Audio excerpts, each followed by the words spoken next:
தந்தை மகன் தூய ஆவியின் பெயராலே ஆமேன். மூவொரு கடவுளுடைய அருளும் ஆசீரும் பாதுகாப்பும் வழிநடத்துதலும் உங்களோடு இருப்பதாக. புனித திருமுழுக்கு யோவானின் பிறப்பு. இயேசுவில் அன்பு சகோதர சகோதரிகளே, ஒவ்வொரு குழந்தையின் பிறப்பும் இறைவன் இன்னும் இந்த உலகத்தை அன்பு செய்து கொண்டிருக்கின்றார், தன் இரக்கத்தை வெளிப்படுத்திக் கொண்டிருக்கின்றார் என்பதன் வெளி அடையாளமே என்கின்றார் ரவீந்திரநாத் தாகூர்.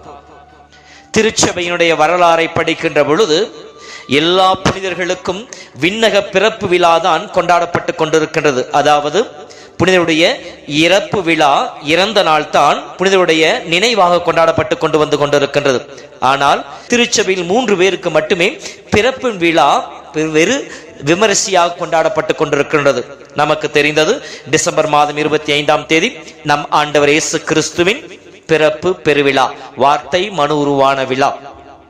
அடுத்து நமக்கு தாயாக இறைவனால் கொடுக்கப்பட்ட அன்னை மரியினுடைய பிறப்பு விழா செப்டம்பர் மாதம் 8ஆம் தேதி. அதுவும் அகில உலகமும் மிகவும் விமர்சையாக கொண்டாடி கொண்டிருக்கின்றது.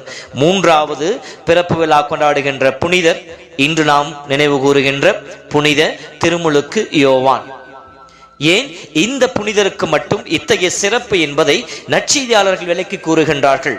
ஒப்புமை நற்செய்தியாளர்களும் யோவானும் அவரிடம் இருந்த சிறந்த 2 பண்புகளை பற்றி சொல்லுகின்றார்கள். ஒப்புமை நற்செய்தியாளர்கள் சொல்லுகின்ற பொழுது, இயேசுவின் வருகைக்காக மக்களை தயார் செய்தவர் திருமுழுக்கு யோவான். அவர் மக்களை தயார் செய்து பாலைவனத்தில் ஒலிக்கின்ற குரல் என்று சொல்லி இயேசுவின் வருகைக்காக, மெஸ்ஸியாவின் வருகைக்காக எல்லா மக்களையும் தயார் செய்து உள்ளங்களை நெறிப்படுத்தியவர். 2வது அவரை பற்றி சொல்கிற யோவான் சொல்லுகின்ற பொழுது, இவர் மெஸ்ஸியாவை சுட்டி காட்டியவர். இவரே மெஸ்ஸியா, இவரே கடவுளின் ஆட்டுக்குட்டி, உலகின் பாவங்களை போக்குகின்றவர் என்று சொல்லி மெஸ்ஸியாவை சுட்டி காட்டியவர். மற்ற இறைவாக்கினர்கள் பழைய ஏற்பாட்டிலே மெஸ்ஸியாவின் வருகை அறிவித்தார்கள், அவ்வளவு தான். ஆனால் திருமுழுக்கு யோவான் மெஸ்ஸியாவின் வருகைக்காக மக்களை தயார்படுத்தினார். மெஸ்ஸியா வந்த பொழுது அவரை சுட்டி காட்டினார். எனவேதான் இவருடைய விழா மிகவும் விமர்சையாக திருச்சபையால் கொண்டாடப்படுகிறது. அது மட்டுமல்ல, விவிலியத்தில் ஒரு சில மனிதர்களைத்தான் இயேசு பாராட்டுவார். நூற்று தன்னுடைய விசுவாசத்தை பாராட்டுவார், கானானை பெண்ணுடைய விசுவாசத்தை பாராட்டுவார். அதே போல இன்றைய புனிதரையும் மத்தேயு நற்செய்தி 11:11 படிக்கிற போது, பெண்களுள் பிறந்தவர்கள் திருமுழுக்கு யோவானை விட பெரியவர் ஒருவரும் இல்லை என்று சொல்லி திருமுழுக்கு யோவானை பெருமைப்படுத்துவார். மேலும் இயேசுவின் பிரசன்னத்திலே மகிழ்ந்தவர் திருமுழுக்கு யோவான். அவர் தாயின் உதிரத்திலே இருக்கின்ற பொழுதே அவருடைய உதிரத்திலேயே மகிழ்ச்சியால் துள்ளியவர்.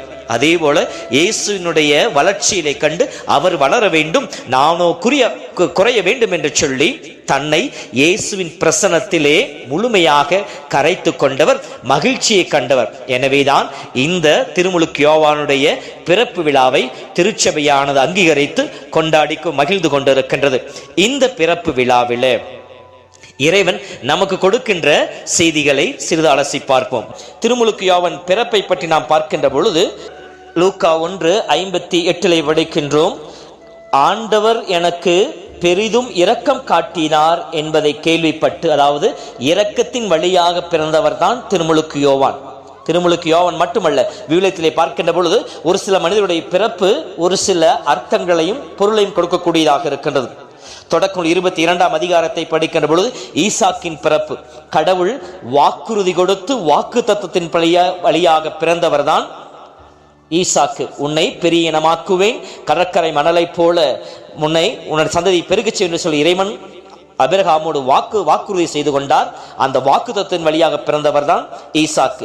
நீதி தலைவர்கள் புத்தகத்தை படிக்கின்ற பொழுது 13ஆம் அதிகாரத்தில் சிம்சோன், எல்கனா அவர்களுடைய தந்த தம்பதியருக்கு இறைவன் உடன்படிக்கை செய்து கொள்ளுவார். அவன் இஸ்ராயல் மக்கள் நசீராக இருப்பான், அவன் தலையிலே சவரக்கத்தி படக்கூடாது என்று சொல்லி தாய் தந்தையோடு உடன்படிக்கை செய்து கொண்டு அதன் வழியாக பிறந்தவர் தான் சிம்சோன். 1 சாமுவேல் புத்தகத்திலே படிக்கின்ற பொழுது 2ஆம் அதிகாரத்தில் இறை வேண்டலின் வழியாக என் மனக்குமுறலை உம்மிடம் கடவுள் ஒப்பு கொடுத்து ஜெபிப்பதன் வழியாக அண்ணா ஜெபித்தால் அந்த ஜெபத்தின் வழியாக பெற்றுக்கொண்டவள் தான் சாமுவேல். ஆக இறை வேண்டல் வழியாக பிறந்தவர் சாமுவேல். இன்று திருமுழுக்கு யோவான் இறை இரக்கம் காட்டியதால், இறைவனுடைய கருணை பெற்றுக்கொண்டதால் இந்த குழந்தை பிறந்தது. இந்த இறைவனுடைய கருணை நம்முடைய வாழ்விலே வருகின்ற பொழுது என்ன நடக்கும் என்பதை தொடர்ந்து வருகின்ற வசனங்கள் நமக்கு சொல்லி காட்டினார். 1, கணவன் மனைவியிடையே மன ஒற்றுமை ஏற்படுகின்றது. இருவரும் ஒரே உள்ளத்தோடு இருக்கின்றார்கள். திருமண பந்தத்தை பற்றி சொல்லுகின்ற பொழுது இவர்கள் ஓர் உயிர் ஈருடலாயிருப்பார்கள், ஒரே உள்ளம் கொண்டவராக இருப்பார் என்று சொல்லப்படும். அதே போலத்தான் திருமுழுக்கு யோவான் பெற்றோர் சக்கரியாவும் எலிசபெத்தும் ஒரே உள்ளம் கொண்டவர்களாக இருந்தார்கள். அவர்கள் ஒருவர் ஒரே உள்ளத்தை புரிந்து கொண்டவர்களாக இருந்தார்கள், அறிந்து வைத்திருந்தார்கள். எனவேதான் அவருக்கு பெயர் வைக்க இருவரும் கேட்கிற பொழுது, தனித்தனியாக கேட்கிற பொழுது இருவரும் ஒரே பெயரை தான் சொன்னார்கள். நம்மளும் எத்தனை பேர் சொல்லுவோம் அல்லவா, கணவன் மனைவியிடையே சொல்லுவோம், நான் இதை சொல்ல நினைச்சேன், இதை தான் நினைச்சேன், நீங்க சொல்லிட்டீங்க, இதை தான் நானும் எதிர்பார்த்தேன், நீ சொல்லிட்டாய் என்று சொல்லி கணவன் மனைவியும் மனைவி கணவனையும் பார்த்து சொல்வோமே, அதே போல புரிந்து வைத்திருக்கின்ற மனம், இறை இரக்கம் நம் குடும்பத்தில் தங்கி இருக்கின்ற பொழுது கணவன் மனைவி புரிந்து கொள்ளுகின்ற அறிந்து கொள்ளுகின்ற அந்த மனப்பக்குவத்தை கடவுள் கொடுப்பார். 2ஆவதாக இறை இரக்கம் நமக்கு கிடைக்கின்ற பொழுது சம்பிரதாயங்களை உடைத்தெறிவோம். வீண் சம்பிரதாயங்களை என்னில் திருமுழுக்கு யோவானுக்கு பெயர் வைக்கின்ற பொழுது அவருடைய யூத மரபுபடி தந்தையின் பெயரையோ அல்லது தந்தையின் பெயரையோ தான் வைப்பார்கள். அதான் குடும்ப பெயராக இருக்கும். ஆனால் இவர்கள் அதை உடைத்து போட்டு இறைவனுடைய திட்டத்திற்கு ஏற்றார் போல யோவான் என்று சொல்லி இவருக்கு பெயர் வைக்கின்றார்கள். இறை அருளை பெற்றவன் என்று சொல்லி அவருக்கு பெயர் வைக்கின்றார்கள். ஆக என்னுடைய இரக்கம் நம்மிலே வருகின்ற பொழுது மட்டுமே நம்மிடம் நம் குடும்பத்திலும் இருக்கின்ற வீண் சம்பிரதாயங்களையும் தேவையற்ற பழக்கங்களையும் உடைத்து போட முடியும். 3ஆவதாக இறை அருள் நம்மிலே இருக்கின்ற பொழுது இறைவன் கொடுத்த வாக்கு தத்துவம் நிறைவேறும். திருமுழுக்கு யோவான் பிறப்பை பற்றி அறிவிக்கின்ற பொழுது சக்கரியாவின் வாய் கட்டப்படுகின்றது. ஆனால் இறை வாக்கு தத்துவம் நிறைவேறுகின்றது. எப்பொழுது அவர் யோவான் என்று கரும்பலையில் உடனேயே அவருடைய வாய் கட்டவில்கிறது, வாய் திறக்கின்றது, இறைவனை புகழ்ந்து பாடுகின்றார். ஆக இறை இரக்கம் நம்மிலே இருக்கின்ற பொழுது 3ஆவது செயல்படுவது நம்மிலே இறைவன் கொண்ட ஒவ்வொரு இறை திட்டமும் இறைவனுடைய வாக்கு தத்தங்களும் நம்மிலே நிறைவேற ஆரம்பிக்கும். 4ஆவதாக இறை சாட்சியாக நம்மை மாற்றுவார். நாம் இருக்கின்ற இடத்திலே இந்த குழந்தையை பெற்றெடுத்தவுடன் திருமுழுக்கு யோவான் தந்தை சக்கரியா பேச ஆரம்பித்தவுடன் எல்லோரும் அச்சம் கொண்டார்கள், வியப்படைந்தார்கள். இந்த குழந்தை எப்படிப்பட்டதாக இருக்குமோ என்று சொல்லி அவர்கள் ஆச்சரியப்பட்டார்கள். இறைவனுடைய பெயர் மகிமைப்படுத்தப்பட்டது.